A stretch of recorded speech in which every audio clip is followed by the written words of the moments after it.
Let's kick off into the bottom right-hand side of Impact versus TY. As we have to the bottom right, representing Titan X1, our blue Zerg player is indeed Impact. Top left, our red Terran player from Splice is TY. And obviously, he is representing 94 fam in the Crank Power Overwhelming Pro Team League. What if you weren't serious, Unravel? Dude, everything you say in Twitch chat is 100% serious, didn't you know? It's actually impossible to not be serious in Twitch chat. No, to not be serious. Like, you have to be serious in Twitch chat. So if you weren't being serious, we might have to ban you, dude. Like, you know, please keep it serious in here. Thank you. Appreciate it.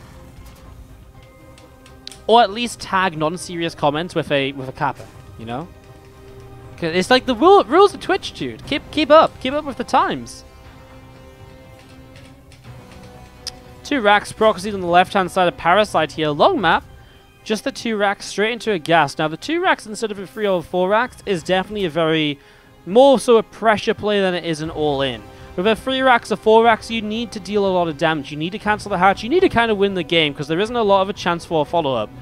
With the 2 racks, you don't really stop SCV production, you keep the orbital command going, you get the refinery, and you end up with a factory. And all of this builds into the fact that, in the end of the day, you can get away with not necessarily killing the hatchery. In fact, you shouldn't kill the hatchery. If you kill the hatchery in this situation, you will be ahead in the game.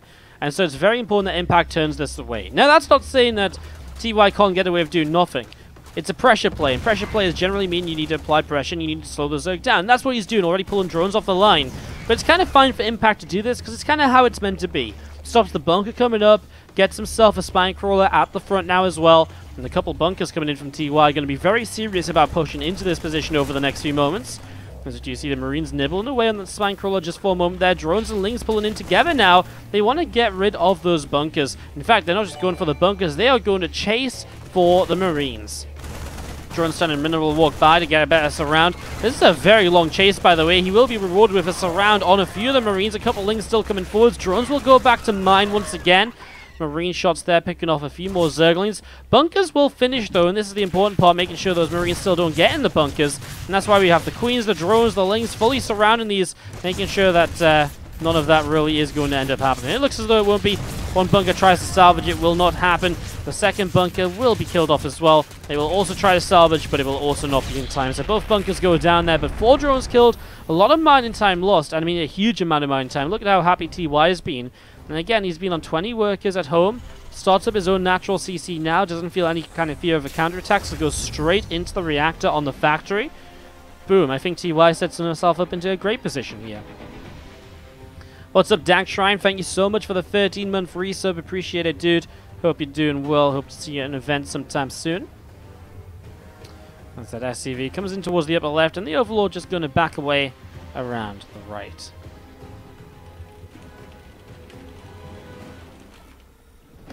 So Overlord going to come around the right-hand side here, and we're just going to be seeing the starport is coming up from TY now on this main base. Hellion on the way out of the factory. A couple of Hellions on the way out of the factory. We're going to be seeing the Queens from Impact also coming through now. So getting those up on the main, on the natural. Impact gathering a few Lings together. That spine crawler sat towards the front, and just going to be seeing this one single Zergling just on its way towards the upper left-hand side of things here. Just looking to see what's going to be going on. So Ling just coming out to scout. And we've seen this Marine is going to be able to get the kill there in the end. A couple Hellions coming forwards as well from TY. Command center from TY going to go back towards the natural expansion. This medevac from TY also just floating over towards the front of the natural. Overlord from Impact coming around the back, and again another couple of Hellions coming out into the center. Roach Warren from Impact will start up at the front, so Roach Warren getting ready to go.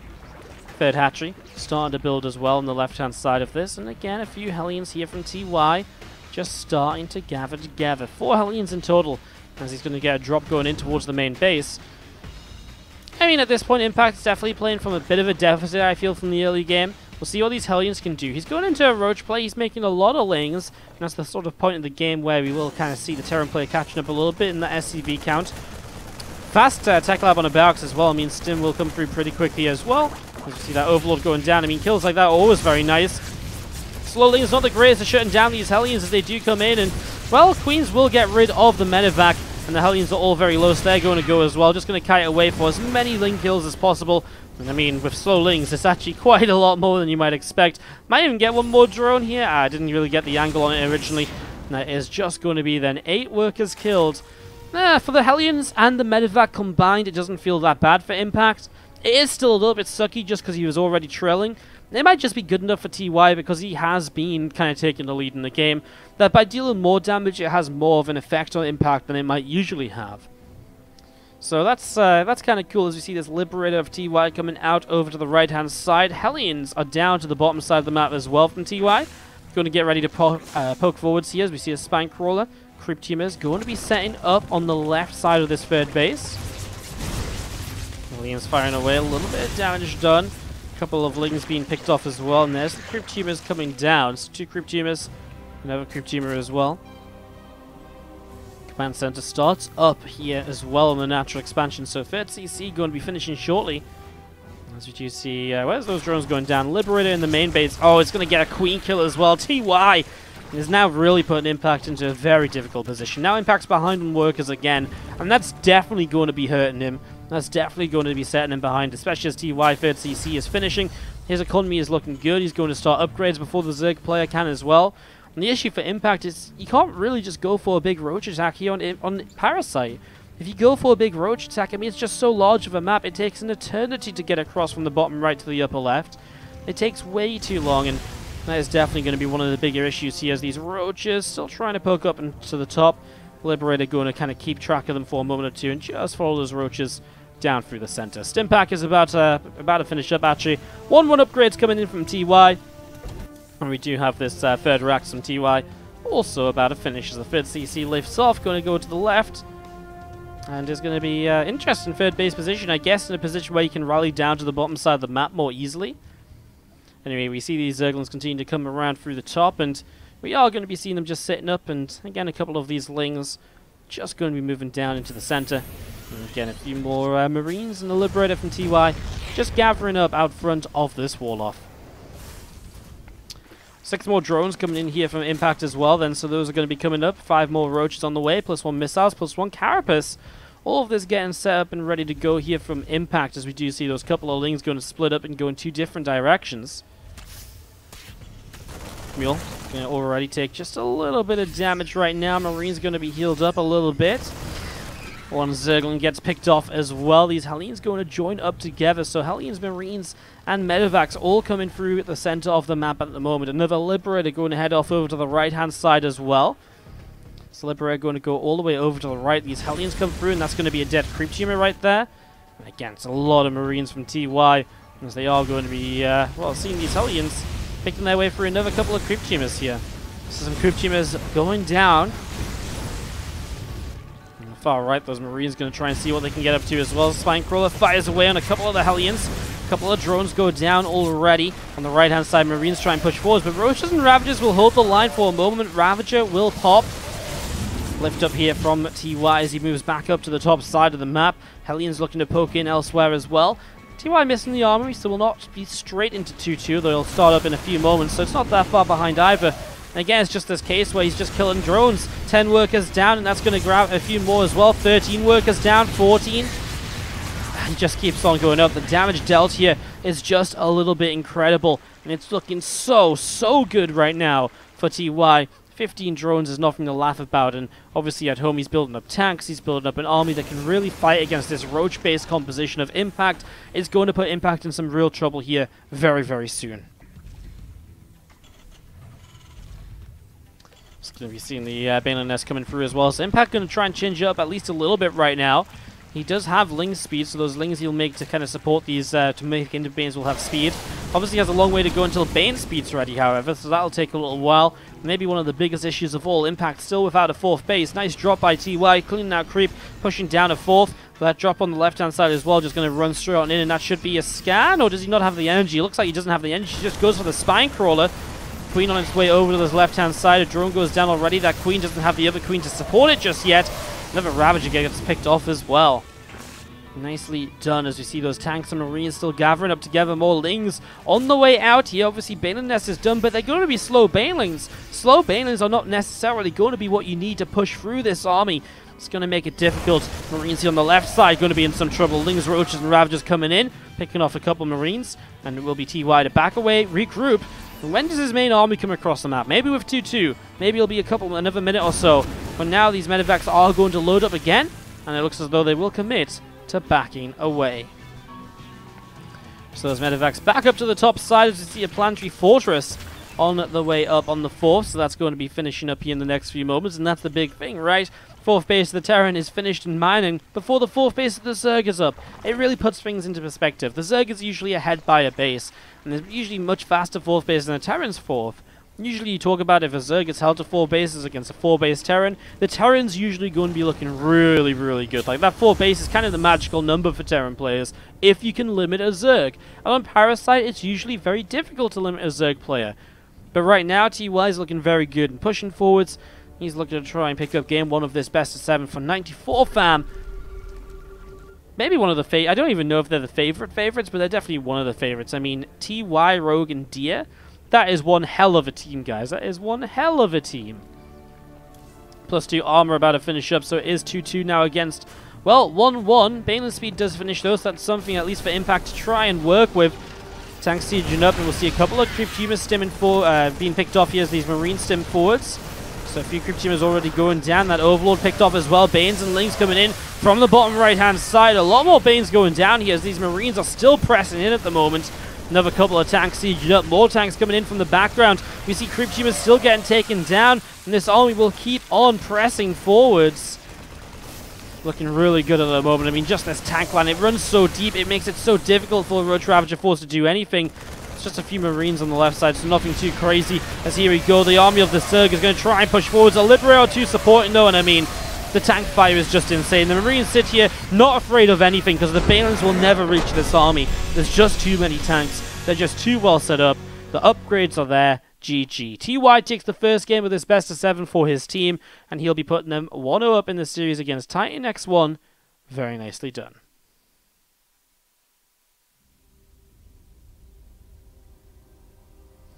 Alright, well, we are going to get ready for a game number 2 here in just a couple of moments. And up next is aLive versus Rogue. So get ready to go into aLive versus Rogue in just a few moments' time. Get this set up, get this ready to play, and go into our next game of this series, guys. Do we run a quick ad break? Do we do that quickly, or do we just keep going through? I think we keep going through here, guys. I think we'll just keep on pushing.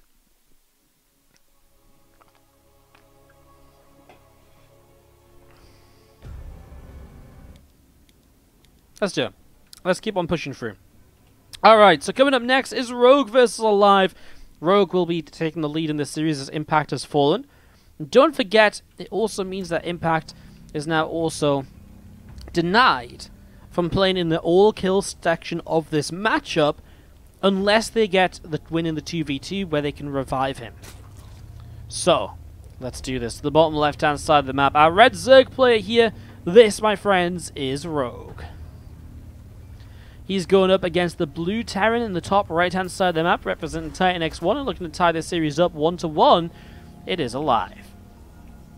It's aLive, it's Rogue, it's 1-0 for Rogue and his team, 94 fam. Remember, after this, it's Deer versus Bunny to wrap up the Pro League section of this matchup before we go into the 2v2. Going to be some good fun here, it feels, as we get this ready to roll. Just going to see the refinery coming down in the main base, so that's getting set up and working away. Barracks coming down on the high ground here, as well as this Overlord heading towards the upper right-hand side. This drone comes out to throw down the hatchery on the natural. So getting this ready to rumble. Again, game number 2 of a best of 7. Our second best of 7 of the night. If you just tuned in, it's the Cranks Team League that we're casting. My plan is, because Base Trade are going to be casting it live every Friday, we also got permission to cast, but I just figured, hey, instead of us going, and casting the same thing at the same time as Base Trade, why don't we grab the replays, do it in a different time zone, do it a few days later, so that if you guys miss the action and you kind of like the live atmosphere sort of aspect, we'll do it like that. That's the plan. That's how we're going to roll with it. I feel like tonight's already been a good success, so I feel like we'll try it again for the next one as well. That's roughly the plan that we're working with at the moment. Wardy, what are the rules for the team series? Don't want any spoilers. So each team is made up of 3 players, and those 3 players are then put up against each other in Pro League format. So you kind of, 3 maps are given, and teams kind of put their players on each map. So, for example, we just saw TY versus Impact. We now have aLive versus Rogue, and then we have Deer versus Bunny. Now, each player that wins their match will be kept alive for the all-kill section. The 4th map of the best of 7 is a 2v2. So a 2v2 is played, any other players can play in that even if they lost their initial series. And if you win the 2v2, you get a revive in the all-kill section. And then maps 5, 6, and 7 are all-kill. The idea is, basically, you have as many players alive for the all-kill section as you have matches to lose the series. So it actually works out that when all the players are eliminated from the all-kill, the series ends, right? So it makes a lot of sense. It's actually a really cool format. So basically, if you lose these first matches, you can't play in the all-kill unless your team wins the 2v2, in which case you may be revived. All-kill is basically winner stays on. So the winner of the first matchup stays on, and the next team puts out another player. It's actually a really cool... I actually can't get over how cool the format is. It kind of does both Pro League and format styles. Adds a bit of 2v2 in the middle for fun. I really like it. It's actually a really cool format. Anyways, just to catch up what happened in this game. Scout into the main here by Rogue. Gets a little bit of info. Sees the barracks lifting off. Factory dropping down. Not really the end of the world. A few lings were lost in the end. It's not anything crazy, right? It's pretty standard stuff from aLive. Not really much you wanted to hide here, as he will get his own scout into the main. Again, not really much to see. You can click on this gas and maybe see, okay, well, you've continued to mine past 100. So maybe there's something more than ling speed coming in. But I wouldn't really say that this is all too crazy at the moment, as we are going to be seeing that single ling going to move out onto the map. Just going to be seeing these few Hellions moving in towards the center then. So aLive getting in towards the middle. As the Roach Roaring dropping down from Rogue here behind this mineral line. So Roach Roaring coming into play. 3rd hatchery is up right now as well from Rogue. Hellions, I feel like, on a little bit of a suicide mission though. One of them goes down already. He's really desperate to dive these in here. But the Ling's the Queen. The Queen's being so far forward in the first place. Got a lot of damage done. I was about to say I'm amazed 2 of these Hellions get out so low on health, but in the end one of them goes down because they turn back and run through the Queens again. Not the greatest couple of moments there from aLive. Definitely was a little bit shaky. As we'll see, the Viking here will pick off this Overlord. So Overlord will fall. A lair now on the way up in the main base of our Zerg player. So Rogue going up into this lair as we see Creep pushing out through the top side of the map as well. Factory has got a tech lab on it. It's already building siege tanks here. aLive being very safe with this very fast bird CC. He just wants to make sure he's not going to die, especially because he's seen the Roach play, I think. No, maybe he didn't actually. Okay, but in general, it's just a safe way to play while getting into the 3rd CC. You can swap that tech lab off onto a barracks very soon to go stimming combat shields. In fact, that's exactly what he's going to do, because this barracks is building a reactor. It's actually going to be... Oh my god, those on barracks, those are factories. I was going to say, yeah, barracks building a reactor. I was like, that's weird. Usually you would expect it to be kind of going for stim already. But those are factories on the way up, and there's double armory as well. So aLive is going to play some good old mech here on blue shift. Alright then, mech it is for our Terran player. Well, obviously Rogue already with the Roach-based style is going to be kind of happy about that. Roach-based styles are much better than Ling-based styles against mech usually. So the fact he doesn't waste any time at all going into Lings, or past the first few, that's going to help him out a good deal. See a few Roaches and Ravagers going to poke at the front. The first tank's on the high ground, but isn't really in position to defend these couple of depots on the south. Maybe even this one here in the center.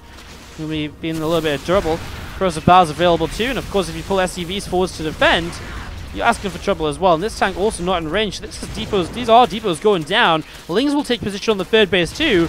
Right now, aLive is having a little bit of trouble defending this. Hellions weren't alive to see this happening, weren't there to kind of clean up those Lings to the side on the third base. And I mean, I'm surprised he's already making another depot here. We're going to see Ling's going to try and dive in. The Ravager Bars will get rid of the tank on the low ground.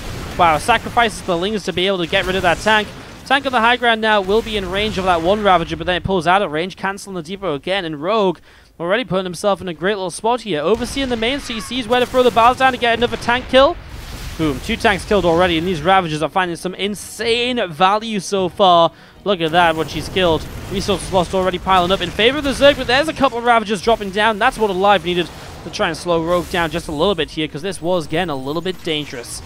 Infestation Pit coming into play, +1 missiles and +1 Carapace on the way in here as well from Rogue. Gallery Constitution on the way up as well. Obviously, that Roach speed will be very important in the long run as this Ravager will go down to the Hellions. We'll take 1 Hellion with him, and then we'll fall. So the Ravagers that did so much damage cleaned up in the end. Resources lost will even out a bit, but still a Rogue favored who's been sat on 70 drones for now a moment or two as well. Just going to be seeing the 1-1 missile upgrades coming into play. Vehicle upgrades coming in as well here now currently from aLive. A few Roaches up the top side. More Roaches through the center of the map as well. A couple of depots cancel out the front. We see that tank firing away from aLive. Roaches hiding up towards the top side of things. We are going to be seeing these Roaches continue to press forwards, and they are going to be going after a couple of these tanks. So some tanks being cleaned out there right away, and we are going to be seeing a couple of, well, even a couple of Hellbats. They're going to be taking some damage as well. So a little bit of damage being done there. Some SCVs going to start dropping. Actually, quite a few SCVs going to start dropping here right away. I see some 4s coming into play. They should be able to start defending this, but still, great damage, great pressure out of Rogue. Just dealing damage, slowing down the economy, stopping the Terran player from mining comfortably on both of these third base gases. It's all adding together to slow down the mech play, to slow Rogue down, slow aLive down a huge amount here so far in this game number 2 of this best of 17 match. A few of these Swarm hosts are going to start moving in towards the center of the map, and as they've come out, he's rocking that brand new War Chest skin as well, so looking pretty freaking good if you ask me. I like the look of it anyways. Swarm host looking swanky, as we do see the 4-drop though coming down to the bottom side of the map. I just don't know if aLive's going to be able to deal with the Swarm host here. It kind of feels like if the damage he's already taken, his 4's on the other side. What does he actually have to defend? 2 Hellbats? Oh my god, these Locusts are going to be deadly. Here we go. I mean, I say they're going to be deadly. There's not even that much to kill right now for these Locusts. A few of them will drop down on each of these tanks, I imagine, and that's going to be some insta-kills. In fact, he's just going to drop down on the army in general. The Hellbats don't have Blue Flame. There's so few of them. He cleans out the entire army on the ground, and in aLive, just going to GG. He had the 4-drop aLive, which is just why I wanted to very quickly check, because I was just like, well, is he just, you know, is this just going to be like tied up 1-1? You know, sorry, is this just going to be like the 4's kind of going down? That's why he doesn't try. I mean, I guess he just realized he has no way to deal with the Locust, and he just took so much damage throughout that obviously was pretty freaking painful. GG's. Alright guys, we're going to jump into a third game of this in just a few moments time, but before we do, it's going to be a quick little break from us. It was going to be coming up next, a PvT between Dia and Bunny, so if you're looking forward to that, that'll be in just a few moments time. Don't go anywhere guys, I'm Wardy, and today we're bringing you guys some action from Crank's Team League. It's game 3, Dia vs Bunny, EST. Thursday and Friday is a bit funky because it's GSL Super Tournament, so we'll try and do something in the European time zone on those days, but no promises, because I don't think there's actually much content to do this week. Saturday, I'm going to be doing my 24-hour Marble stream that I'll run through to Sunday. I'm also casting the Ultimate Series on Saturday and Sunday, featuring several Euthermal and others. On Monday, and that brings us to the end of the week, I guess, and then the new week starts, and hopefully we'll have the WardiTV Summer Championship final main event, the actual Summer Championship, playing out over the next week as well. Fingers crossed. So that's the plan. That's what's going on. And for now, let's jump into Dia vs Bunny, game number 3 of this series. Dia's team, 94 fam, have won so far, with Dia now holding the title or the chance to take this into a 3-0 lead going into the 2v2. Dia's the blue Protoss in the top left-hand side, and Bunny is the red Terran in the lower right. Mr. Wayne Terra coming in with the fresh new subscription. Can we get some love in the chat for that one? Welcome to the Wardy family, dude. Thank you for joining us. Thanks for supporting the stream. Really do appreciate it. Let's see some love in the chat. 24-hour marbles, that's a lot of balls in one evening. Yes, it will be interrupted slightly by the StarCraft Ultimate series. There'll be a slight interruption, but should still be a lot of fun. Yeah, looking forward. I'm kind of looking forward to it in a weird way. I haven't done a 24-hour stream literally in years. Like, the last time I did it wasn't even on my channel. It was on the SCV Rush stream, and it was some charity stream we did. I remember that we streamed, like, all the way through the night, whatever, yada yada. And it got to like the last 4 hours, and I was so tired, and it was the middle of the night, and no one was actually really watching. I had like 7 viewers, and everyone was being quiet. So I streamed the StarCraft. You remember the StarCraft Master Challenges, where you had to like micro Banshee versus Cloak Marines? I remember I streamed that for like the last 2 or 3 hours because I was just so brain dead and I had no one to talk to. Hopefully this one's a little bit more fun. Hopefully it's going to be pretty awesome. Yeah, we'll see how it goes. Obviously, it's going to be primarily marbles. If it goes well, I've always been thinking about doing like a 24-hour StarCraft stream where we do like 3 different tournaments in the span of 24 hours or something. Something like that. I'd be kind of down, but we'll see. Obviously, this was done all the way back in the Marbles Hype Train where they gifted out subs up to 1,000 subscribers. So we, yeah, so like I said, if we had 1,000 subs, we'd do a 24-hour Marbles stream because we were streaming Marbles and they did it. So, boom, we're doing a 24-hour Marble streams. If you guys want to gift out 400 subs over 2 days while we're streaming StarCraft, I mean, we'll do a 24-hour StarCraft stream as well. I'm just saying, you know, the power is in your hands, guys. Anyways, we're getting this ready to go. Reaper going to be coming down to the bottom right. I'm just going to be seeing the Stargate play from Dia to get set up on Acid Plant. Pretty regular map, obviously, very easy to defend. Love that little pylon block here to stop the Reaper getting in. Is the only way a Reaper can get in the front, and yeah, shuts it down nice and quick. So that really does work out nicely here as Dia just going to be making 2 probes at a time. Stargate to finish and build an Oracle most likely. And the Reaper still looking to try and get on the map to try and find some information. The Adept does come in on the other side. Bunny was already blocked a little bit on the CC. We'll have to move that very shortly. But for now, the Adept coming up the high ground, looking to see what's up. Couple of Marines on the way out. Factory built in a tech lab as the Adept will commit for the moment. Starport going to be finishing very shortly. And it looks like that Starport's going to go straight onto the tech lab. Maybe just going to rush out Cloak. Anyways, the first Oracle is on the way through from Diaz, so he will have some form of detection on the map if he can keep this Oracle alive. Wouldn't mind on the way up from the factory, though, and that's obviously if you can grab the Oracle kill. That's massive because it takes away a lot of the potential detection to then deal with the Cloak Banshees. So, nice little build from Bunny. It makes a lot of sense, and there he goes, seeing the Banshee starting up. Cloak starting as well in the tech lab. And, well, a couple of SCVs are continuing to come on up, and wouldn't mind pops out of that factory as well. We'll just burrow a little bit of dancing around there. There's these couple of gates coming up on the main. Oracle all the way down to the bottom, going to be heading into this natural in a moment or so. Marine starting to come forwards, nibbling away at it just for a moment there. Wait till you see the Banshee continue to come on up. Banshee number 1 will start to move across the map very soon. No Robo, by the way.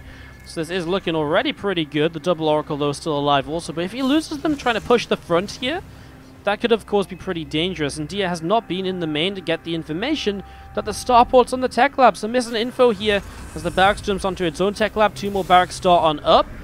And here you go. These Adepts want to commit forwards. There is a Widow Mine. There is a lot of Marines. And what's going to happen? Well, the Oracle's going to fly in. The Marines, what do they target? I mean, they target Oracle number 1, and they will just get it there in the end. Now the Marine count has just disappeared, though. A lot of spread out damage across the Adepts. Oracle goes down. Suddenly there's no detection currently on the map. Robo facility's only halfway done. A lot of SCVs going down here, but trust me, that Banshee is going to get some real damage done in a moment as well. It just now arrives on the natural expansion, and boom. No shield battery or anything, and the probes, they are dropping. And they are dropping darn fast. Phoenix is about to pop up here. Still needs time to build an observer, though. Phoenix pops out, and boom, that should be the cloak on the Banshee to start to save it. That probe got very lucky, jumped into the gas at the right time to keep itself alive. This is already 11, 12 workers down. Obviously the Adepts did put in some work as well. DS still up by 5 workers. Well, these probes are not mining at all, and well, the Banshee really did do a lot here. 35 probes to 34 SCVs. It's Bunny who's definitely in a fighting position at this moment in time. Barrack's going to jump on down towards that reactor. will drop on down there quite nicely, quite happily. 2 Adepts just off to the side. You see those probes being chased along at the moment, and they will start to drop. So probes will be dropping down here. And this is crazy, actually. The damage being done on this third base is insane. Recalls the Observer and the Phoenix over to help. That's 25 workers killed by the Banshee play. Well, 35 probes to 38 SCVs. This is now very good for the Terran player. Taking a worker lead against a Protoss is always going to be beneficial. It's always going to be kind of exactly where you want to be if you want to be in the lead, because being equal on workers isn't good as, is good as well. But being ahead, fantastic for Terran. For Protoss, you expect maybe 5 or 6 workers ahead.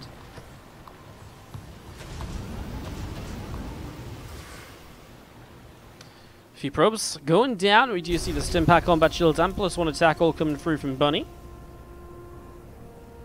Forge on the way down in the main. Twilight Council dropping in the main base as well. That third Nexus Corona boosting out on the right hand side and trying to build up that worker count again. That is one thing that Dia can look towards. He has a third base behind all of this, so you can get that worker count going once more. Third CC is only halfway done from Bunny and still has to morph into an orbital and fly into position.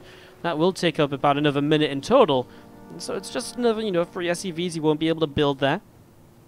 Or he'll miss out on for a minute or so. It takes about a minute to build 3 SCVs. Medevac's loading up some units. Phoenix show up. Widowmine gets one of them low already. And obviously the Medevacs are boosting in the right direction to maybe get the lock on. But the Cyclone was so slow to come out of the Medevacs that the Medevacs will just unload. No further kills for the moment. Stim is done though. Combat Shields is about to finish, and I get the feeling that this is going to be a big push from the Terran player very shortly to take advantage of these upgrades. A couple of Widowmines on the way out as well. Going to unburrow the ones which he's been using defensively up until now. Looks as though he only has one of them left over actually, and that is going to come forward. Did he just have one in the first place? No, he did lose one along the way. Probably this one over here that went off and the Adepts were nearby, so that does make a lot of sense. While D on the other side, the issue is this attack's going to come before his upgrades finish. Blink isn't going to be done. +1 attack isn't going to be done. And what are you meant to do right now as Dia? What can how can he defend this? He doesn't have the oracles left alive, so he can't stasis ward to buy time. It's a really difficult setup. It's real difficult here for Dia to make this work out. Well, here we go. Bunny coming up to the upper right. We do see these couple of Widowmines in the Medevac, Cyclone and some Marines, Marauders as well, all gathering up together. And Bunny's going to get ready to push forwards here in the next few moments. Third CC is down from Bunny as well. A couple of mules are going to drop. No, it's actually, sorry, the scan that drops. Just wondering where that energy disappeared to for a moment. Well, Bunny pushes in. A couple of force fields are decent. The Widowmine is not really coming into the fight just yet. There's just nothing to protect this army, right? I mean, the sentries go down very quickly. These Marines are just sat here dealing damage, and well, a couple of probes starting to drop on the top left side, whatever that was, gets cleaned up. Marine's still here and still supported by Widowmines, so you have somewhere you can pull back to as Bunny at the moment. And Dia is struggling, but we'll get +1. We'll get Blink very shortly too, and that's definitely going to help. A scan, it gets rid of the Observer in the back, which means those Widowmines are still an issue. And going to go off on one of the Immortals here now, and that's going to be losing its shields. No barrier available, was already activated. And now we're going to see a Stalker blinks away to activate that next Widowmine, which then gets pulled further back. Widowmine will unburrow here, blinking forwards with these Stalkers. But now the Stalker's going to run into Widowmines, and they have Blink on cooldown, so they can't really do much about it. Marauders showed up as well, so the Stalkers will melt a little bit faster than before. Targets down one Immortal. We'll just continue to fight this. The Zealots coming into play. The Widowmines unburrowing and reburrowing. The Zealots don't have charge. They're also not as useful as you might like them to be. And the Stalkers, well, they'll try and blink around, try to draw the Widowmine fire elsewhere. Dia will not be able to recover from what was a very deadly opening of Cloak Banshees. GG, and Bunny takes game 3. And that means that Bunny will stay alive for the all-kill section of the bracket, or of the match. And the 2v2 now will be very important for Titan 1X, because if they don't win the 2v2, then they're only going to have Bunny for the all-kill. So right now, Dia is the only player not eligible to play for 94 fam. So right now the all-kill section is looking like TY, Rogue, and versus Bunny. But obviously one player will also be revived based on the 2v2. The 2v2, which is going to be played in a moment or two, is going to be TY and Dia taking on Impact and Bunny. No one's going to play their off races this time either, so it's going to be a good mixture of the players. It's going to be Rogue and aLive sitting out for this 2v2 matchup. Going to be back on Emerald City, the matchup we saw, or the map we saw the 2v2 happening on just before as well. So that's coming up here, guys, already loading into it. It's a 2-1 lead for the 94 fam. TY and Dia fighting to make this match point. Bunny and Impact fighting to be a tied-up series, entering the all-kill setup. Let me just get this set up and ready to go, and we'll be into this then. Time for a little bit of 2v2, guys. The bottom right-hand side, our pink Terran player, and the red Protoss are TY and Dia. Representing 94 fam again. They lead the series 2-1. Top left-hand side, our blue Terran and our teal Zerg is going to be Bunny and Impact. TZ versus TVP here in game number 4 for the 2v2 section. What's up, Tax Cut? Thank you so much for the 5 bits. Appreciate it. Can we get some love in the chat for Tax Cut, please, guys? Thank you very much indeed. Thank you. Far too kind. This map. What's wrong with this map, NT-Edge? You don't like it? It's kind of designed for like a macro 2v2, isn't it? I mean, you got the like low ground bases, very easy to take for naturals. It feels like a nice map for 2v2. I kind of liked how it played out on the other one. It's green. Yeah, it is green. Crazy, isn't it? How dare they make the map green of all colors? Alright, well, let's see how this goes. As you see this probe just poking around towards the upper left side, our Zerg player going to be expanding pretty quick. The first non-Zerg to expand will be the Terran TY. Going to drop this down in a moment or two. Reaper expansions from both Terran players at the moment. Our Protoss goes double gas, so Dia going to be opening with the 1 gate. Into Cybercore right away, so we'll be maybe going straight to a Stargate for an Oracle, play a bit defensively in case of some fast aggression maybe. As we are going to be seeing the probe heading down to the bottom right hand side just to get some scouting information. Obviously the Overlords will do that as well. As Dia already has some vision here. He actually... Oh, that's a second probe. Why has he got 2... Oh, no. Sorry, that's the... I'm getting confused by probes and colors. Sorry, the probes of Dia pull back home, just get back home. Reaper is just sat here. So it's the Overlords that are just going to scout. On the other side of the map, TY is being on a little bit of a scout in, but not too much gained. Alright, well, eventually Dia will expand. It's just that Stargate first, so just playing it safely. Whereas Bunny and Impact are playing it pretty safe as well. The Terran player playing the 1 base opener, the slower expand, I guess. Instead of further expansion down the low ground, builds at high ground. Impact will go straight up to a 3rd hatchery. We saw it in the previous 2v2. Some fun little plays, and the Zerg really did dominate for a while in economy and bases, but didn't really stand up to the Terran player on the ground. This time the Terran and Zerg are going to play against each other. We're not going to see that kind of PvP Phoenix battle that we saw when there was a Protoss on each team like there was previously. As you see that Reaper here from TY going to hop up, get some info, sees the CC finishing, which is nice to know, knows that it is indeed an expansion at the end of the day. And just checks the Zerg out, sees Ling speed, sees not much gas mining either, so not really looking to be overly aggressive there. And yeah, all is good in the world for the moment, as the Reaper though does get a drone. A little bit of a ping there to see that the Queens were out of position. That is actually kind of nice. The Adept pulls the Queens out of position, and it allows TY's Reaper to come in and get a drone kill. Very nicely done. Good teamwork, actually. Showcasing some of the power here in the 2v2.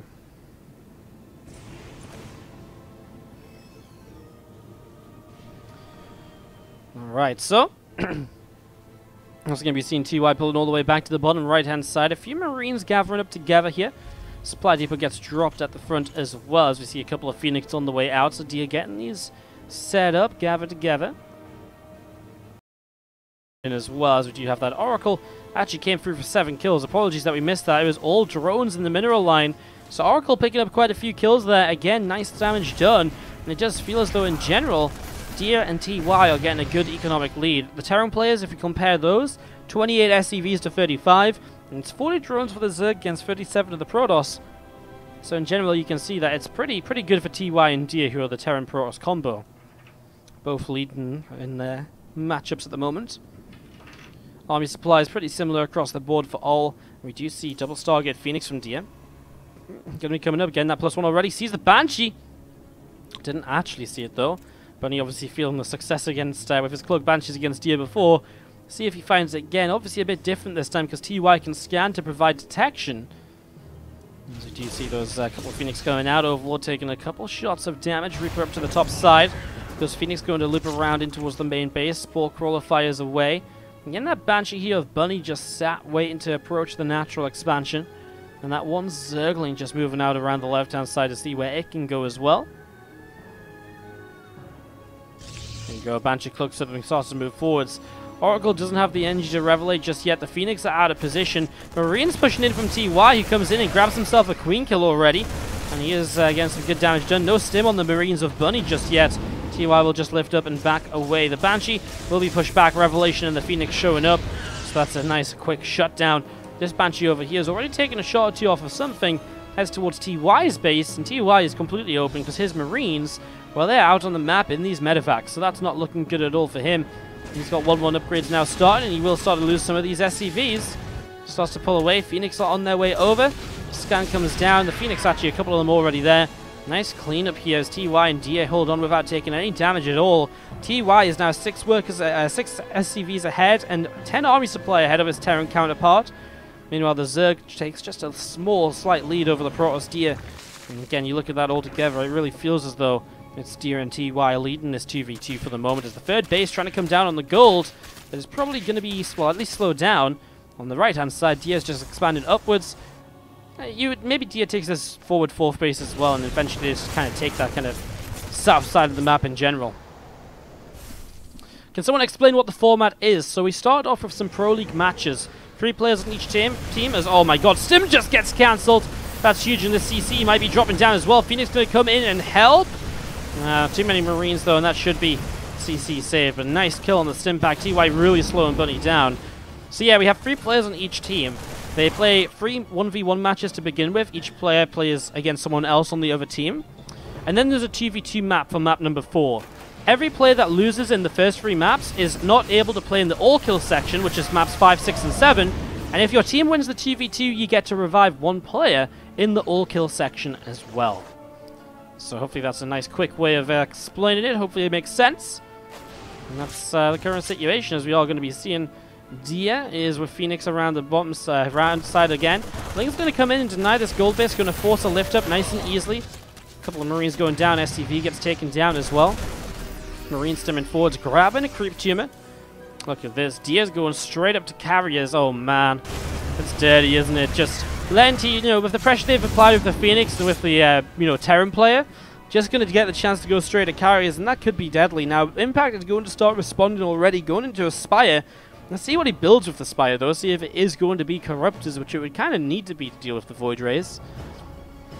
Corruptors can still do okay against the Medivacs as well, but they're not super fast to chase them down all the time, but at least it will put damage out onto the Medivacs throughout the course of an engagement, rather than nothing being done about them at all. Marines coming in, a couple of Lings getting picked off, these Phoenix flying coming back a little bit. Marines will stim in, and a hatchery will be cancelled there right away. That drone goes down too. We'll scan up ahead as you see a creep tumor going down, and a lot more of these Marines getting picked off also.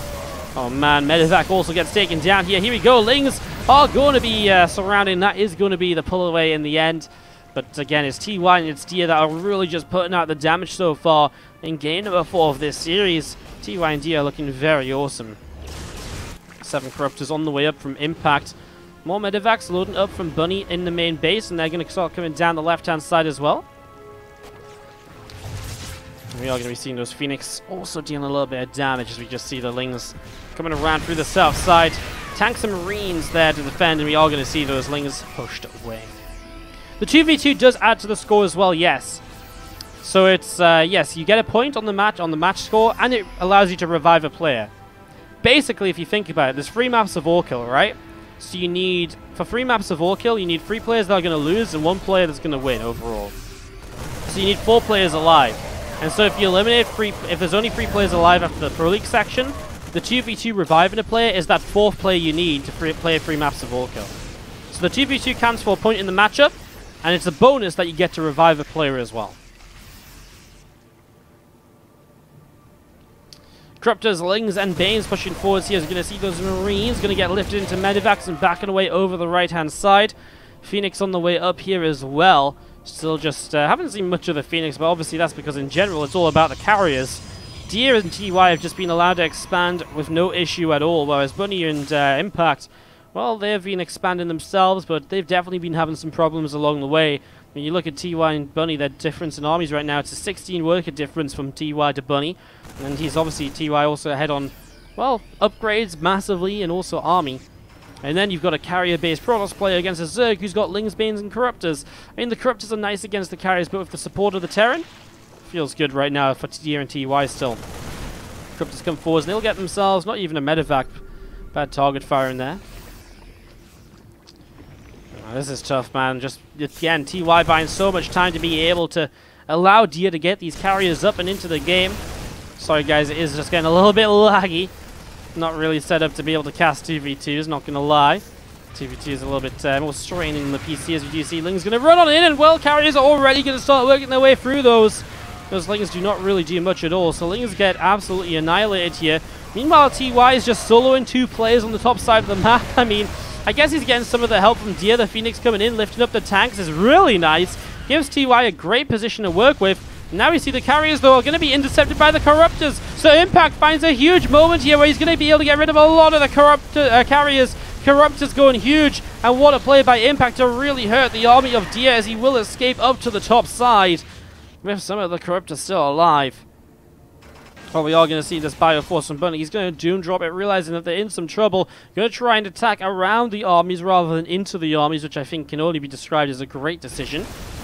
Marines pushing forwards, tanks are sieged up, the Lings, the Banes from Impact getting ready to go. That CC is in some trouble here already. Here we go, Banes and Lings and Corruptors coming forwards. The Terran army from Bunny is across the map looking to counterattack in, so it's Impact trying to solo 2 players for the moment. The Corruptors are starting to get the job done, but now there's still too much Terran on the ground, and that's the issue. Without Bunny supporting here, well, the armies overall of Dia and TY will survive. However, here comes this drop across the map, and let's see how much they can do now as Bunny unloads. TY is going to drop down behind Bunny in supply for the first time of this matchup, but it's Impact who trails heavily in supply amongst all of them. As we're going to be seeing, the Marines are still fighting here. That orbital command is, wow, very, very low. Queen going to be taken down as well. Tanks firing away. And we are going to be seeing the 2-tier upgrades of Bunny coming in on the top side. Again, just going to be seeing those Lings surrounding. They are going to be able to pick off a few more Marines once again. Going to see this carrier firing away, and we are going to be seeing it. Well, it just gets taken down, so good stuff. In the end, though, Bunny's army was cleaned up. TY and Bunny both hurting, less than 100 supply between both of them. But Dia has a lot of carriers still, and those carriers are absolutely huge against a Zerg who's got, what, 9 Corruptors against 7 carriers? Well, still looks pretty good for Dia and TY right now, who would put themselves onto match point if they win this. And then it would also be Bunny to try and solo the entire team of TY, Dia, and Rogue in the all-kill to try and come back in the series.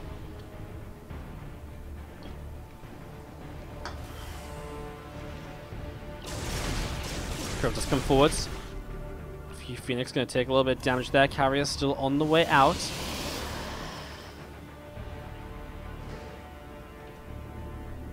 Lings and Banes coming around into the center here. A couple of creep teamers are just spreading out again as well. Planetary Fortress fires away, gets rid of a Marine nice and quickly.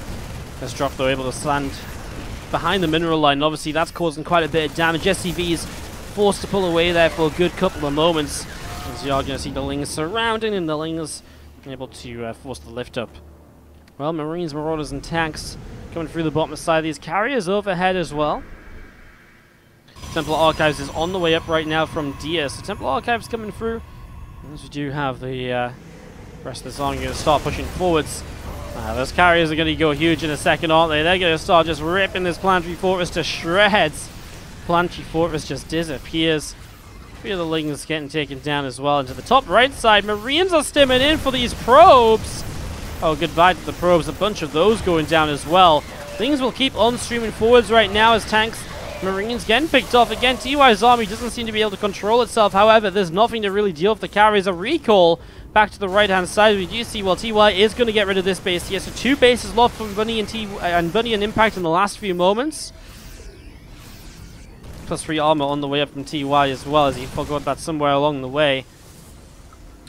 Bunny is really struggling. Less than 100 supply again as TY will lift up and back away with this little bit of his army.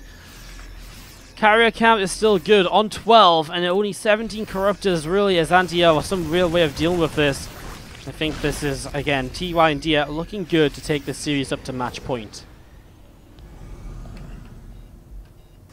+3 air armor already coming through as well. I mean, the benefits of being able to build up air units from the start of the game. It started with double Stargate Phoenix and then it went into the carriers as TY. I mean, a good game plan. All out air from Dia and TY, just being aggressive to buy time for that to happen. Very nicely done as we are going to see those corruptors chased away. And well, again, just really seeing Bunny and Impact trying to set up for a final stand, but I'm not even sure how much you can do here. As we do see TY is just very spread out at the moment. Corruptors looking to see what they might want to actually engage onto. The carriers pushing forwards, forcing the tanks to unsiege and relocate. Tanks already going down, allows the Marines to stem forwards here. There's a few banes that have to be dodged though. We will see for the most part TY will have what he needs on the ground. The carriers are still looking good in the skies. They win the ground and the fair fight, and that's going to be GG's almost definitely. As Bunny taps out, Impact taps out. TY and Dia will take it to a 3-1 scoreline for the 94 fam. And the all-kill section will be Bunny. Stood on his own. He was the only player to win the Pro League format matches. No revive for them. That means actually all of Dia, Rogue, and TY are alive for this all-kill section. So the question is, 94 fam know that Bunny is going to be the only player that can play from Titan X1. Who would you guys send out to deal with Bunny? Who would you pick? If you had Dia, Rogue, and TY, who would you guys pick? Let me know in the chat. We're going to take a quick 3-minute break, and when we come back, it's Bunny taking on whoever 94 fan pick to try and keep his team alive in the winners bracket of the Crank Power Overwhelming Team League. We go into our next game. It's a 3-1 lead right now for the 94 fam. Let's see what Rogue can do as he's going to go up against Bunny. Obviously, they knew it was going to be Bunny from Titan X1. It's the only player that can play. They didn't have a revive from the 2v2, who's the only player to win the Pro League matches earlier. And so here we are. And they chose Rogue to send out when obviously 94 fam can pick anyone. Because they had both Rogue and TY alive. And then they won the 2v2. And boom, they have the revive as well. And they can revive Dia. So they could have picked anyone.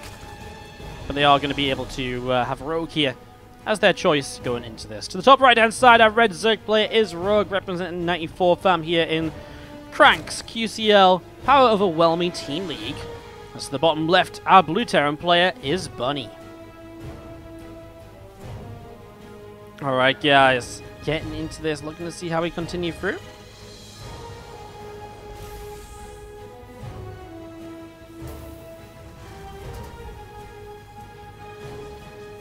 So Bunny needs to win 4 straight. Bunny needs to win 3 straight.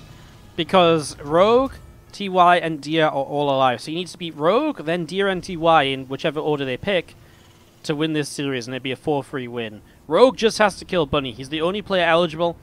And it's worked out so that basically the number of players eligible are the number of players you have to beat to win the series, basically. So because, like just as we have a few moments here, just to try and make it really make sense to everyone, basically, like, as 94 fam had Rogue and TY available, they then won the 2v2, which means they've won 3 matches, which means they only need 1 more. And it means that there's only 1 player left alive from Titan X1, which is Bunny, so they only need to beat Bunny to win. Whereas if, for example, Titan X1 had won the 2v2, then Bunny's eligible, Dia and Rogue and TY are available, Bunny gets to pick, like, say, aLive to come back alive, and it's 2-2 tied up, and it's 2 players in each team, and the first of those 2 players to lose is going to be the losing team because they've lost 4 maps overall. It actually works. It's super smooth, the format. Like, the format works really well. It's really cool, actually. It's like a genius format. It's really clever. I'm a big fan, you might be able to tell. But yeah, it's been a lot of fun so far as well, guys. There's Rogue and Bunny just setting themselves up for the moment. Stimpack on the way down right now from Bunny over on the main base, so that's going to be coming up. It's just going to be a 2-1-1 opening out of him here on Lost and Found. So he's going to be playing a bio-based style in Game 5 of the series. Just going to be seeing a few Marines on the way up, and Hatchery on the 3rd base dropping down as well, currently about halfway done. So again, Stim coming through for the moment. A Marine of Bunny going to move on over to the right, and We are going to be seeing Bunny, just more of these Marines just gathering up together, and it's going to be seeing this Overlord trying to poke in, trying to see what's going on. I didn't understand anything. I mean, it's 3 players on each team. There's 3 initial matches. After those 3 initial matches, the players that lose are eliminated from playing in the further matches in the all-kill stage later. The 2v2 is map number 4, and it allows a revive for the team that wins the 2v2. And then maps 5, 6, and 7 are all-kill, where players that are eligible from earlier, or a player that gets revived, can play. That's it. That's all you have to know. It's best of 7. First to 4 points wins. Hopefully that helps. Anyways, we are going to be seeing this Reaper coming in, and drone already takes a little bit of damage, and second drone taking some hits as well. Bunny being pushed around by those couple of queens.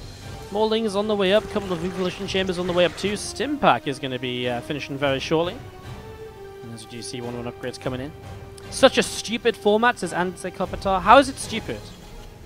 How in any world is it a stupid format? It's probably the most ingenious, cool, and simply flowing format we've ever seen. Without, you know, because people always complain, all kill's better, Pro League's better. This is like Pro League and all kill combined. You know, it's like the best of both worlds. And you get a 2v2 matchup. It's great. Marine's going to unload here in the main base. Spores did get cancelled. And, well, a lot of Lings out from Rogue to start defending this. The Queen's coming in too. We'll start to target the Medivacs. And in fact, that's 5 Queens coming in. Going to push those Medivacs away nice and easily. 1-1 melee upgrades and the 1-1 attack upgrades from the Terran player coming up. So both players even in that regard. Bane and Ness dropping down. This stage of the game, the Ling Bane style has been really overtaken in the meta game in general. We'll see when Rogue gets up to a lair whether he does indeed decide to add a Hydrogen on. The lair being timed out right now means it'll time up for the Bane Nest, so Centrifugal Hooks can start pretty much right away. Ling's trying to surround those Marines there, and they do force the lift up once again.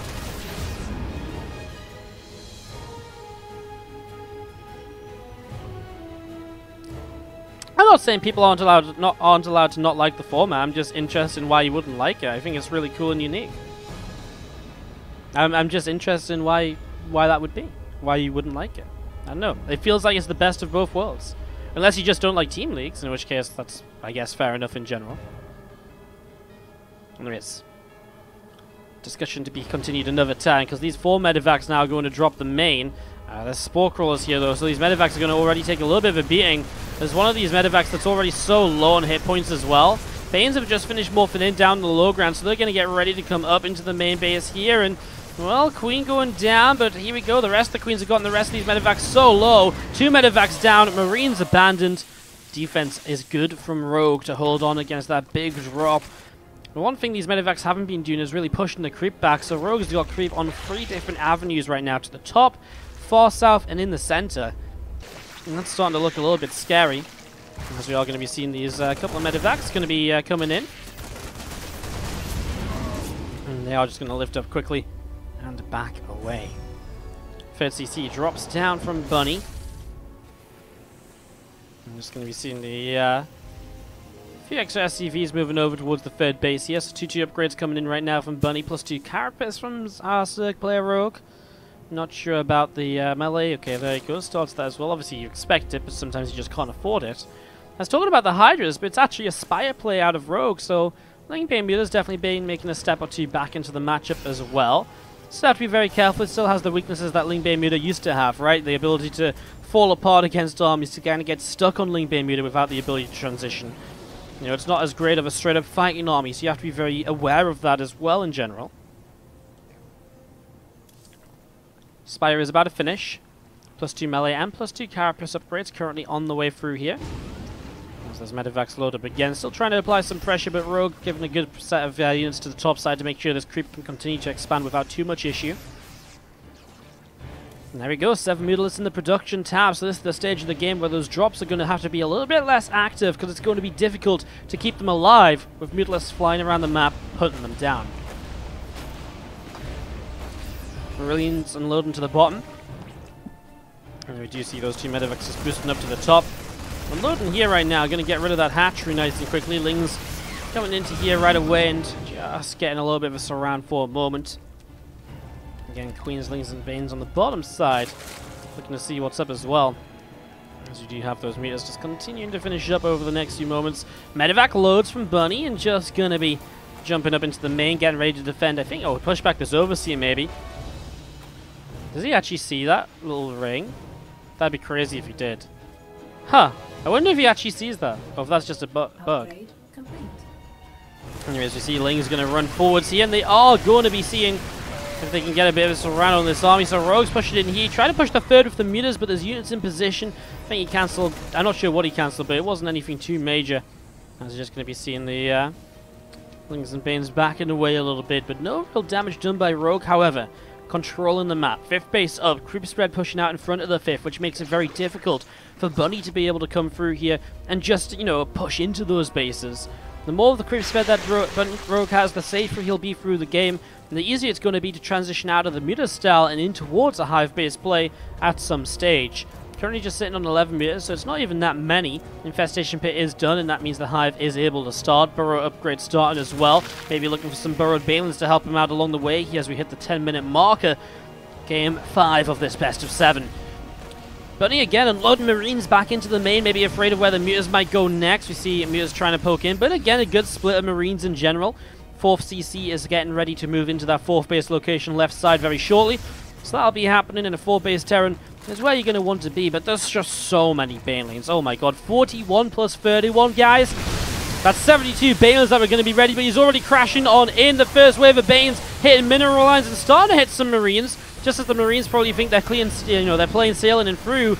Well, here comes the next wave of Banelings pushing forwards as well. Marines start to split up. The meter count's definitely been damaged heavily, though. All but 2 meters have gone.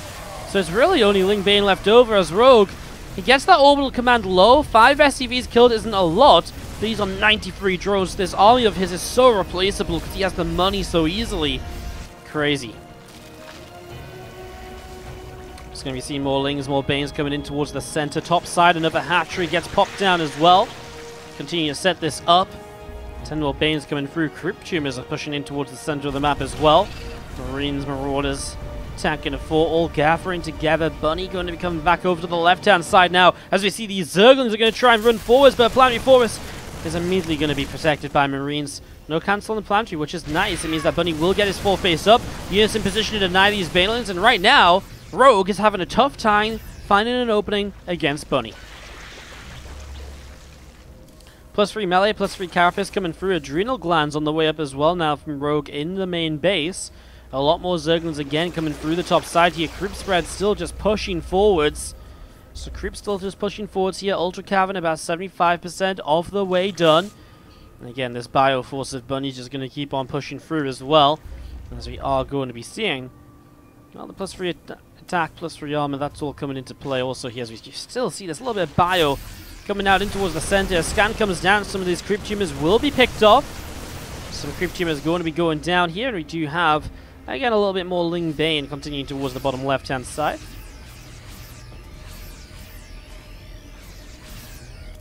A few more Ultras just coming out.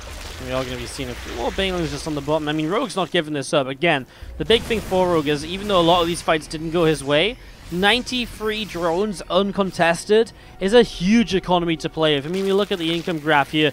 It's been all about Rogue for the last 10 minutes. So he's definitely been mining more, even though the resource loss is almost twice as ineffective. And let's see what happens now. Lings need to be careful, because that is just the rest of the army that's here. Lings on their own will not be able to fight this. A lot of Banes setting up to this top side. Ultras are on their way through as well. Bunny can hit before kiting this play, and then those Ultras are not going to be as effective, and that could be a big play. Bio's gone back to this bottom side here to deal with these Lings. The Banes just busted down some depots. They'll instantly be replaced, no issue at all. Those Lings, again, having trouble finding an opening, but they will find a couple of Siege Tanks here. And a couple of Siege Tanks also. Nice pick off some SCVs as well. The Bio now out of position, and the main army of Bunny pulling back to deal with it. And it's these Lings buying time because, of course, Bunny, he would have a good fight if he fought before Kindness play and came into play. But now he's been, you know, delayed, and so Rogue has had time to set up Ultralists. He's been given the time to get into Corruptors. He's getting the Dream Army up, and he's going to be beyond just a Ling Bane player that he was up until now. So really looking as though he can take more of a straight-up fight rather than having to rely on these run-bys. Bunny's army supply is 30 ahead.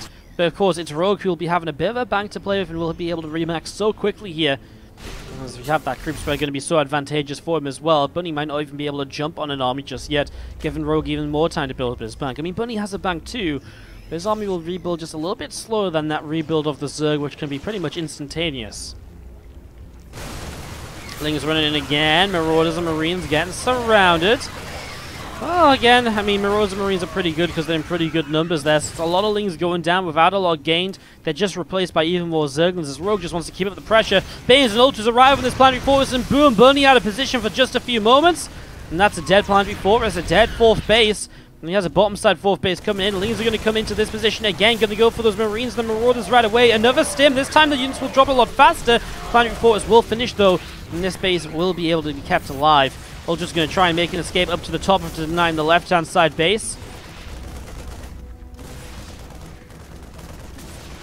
Cloak coming up for Ghost right now. I mean, Ghost obviously a good answer to these Ultras here, as we do see. Ultras being cleaned out at the moment. Ghost just in general a very strong late game unit. There's a couple of Banes busted through that depot. Boom, another 10 workers going down.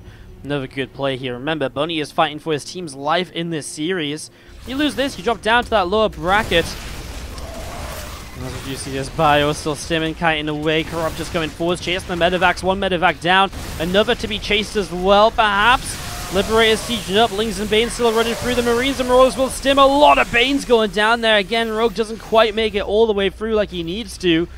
Back up to the top side, Corruptors, Lings, Ultras, and Queens all gathering together as well. A few Banes going to start morphing in at the moment, as we do see everything coming up top, and we do see the bio just going to be picking their way through a couple of creep tumors.